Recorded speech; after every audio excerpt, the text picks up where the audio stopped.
প্ৰতিবাদী কাৰ্যসূচী গ্ৰহণ কৰিছে। আজি ৰকিবুল হুছেইনক প্ৰাণে মৰাৰ যিটো ষড়যন্ত্ৰ দিন দুপৰত, আনকি ৰকিবুল হুছেইনৰ নিৰাপত্তাৰক্ষীকো গুৰুতৰভাৱে প্ৰহাৰ কৰা হৈছে।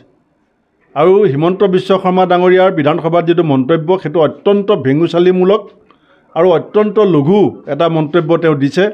আততায়ীয়ে মুখত ক'লা কাপোৰ বান্ধি আহি যদি কাৰোবাক মাৰি থৈ যায়, তে মুখ্যমন্ত্ৰীৰ একো দায়িত্ব শেষ হৈ যায় নেকি? আৰু বাৰে বাৰে আমি কৈ আছিলোঁ যে আমাৰ নেতাসকলৰ নিৰাপত্তা সুনিশ্চিত কৰিব লাগে, কিন্তু তেওঁ হিমন্ত বিশ্ব শৰ্মাক গৃহ বিভাগৰ দায়িত্বত থকাৰ সময়ত এইটো প্ৰথম আক্ৰমণ নহয়, ইয়াৰ আগতে মোৰ ওপৰতো আক্ৰমণ হৈছে, আজি ৰকিবুল হুছেইন ডাঙৰীয়াৰ ওপৰত আক্ৰমণ হৈছে। আমাৰ অন্যান্য নেতাসকলকো তেওঁ বিভিন্ন প্ৰকাৰে ষড়যন্ত্ৰ কৰি এটা শোল ঠেকত পেলাবৰ কাৰণে চেষ্টা কৰি আছে।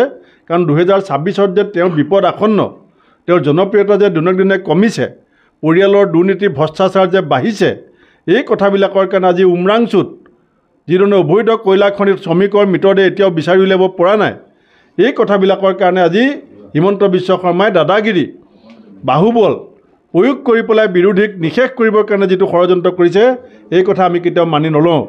আৰু মই মুখ্যমন্ত্ৰীক জনাই দিছোঁ যে আপুনি যদি ভাবিছে যে প্ৰতিৰোধ গঢ়ি পেলাই আমাক ৰখাব, প্ৰতিৰোধ আপোনাৰ যিমান শক্তিশালী হ'ব, কংগ্ৰেছৰ গতি তাতকৈ দুগুণ হ'ব।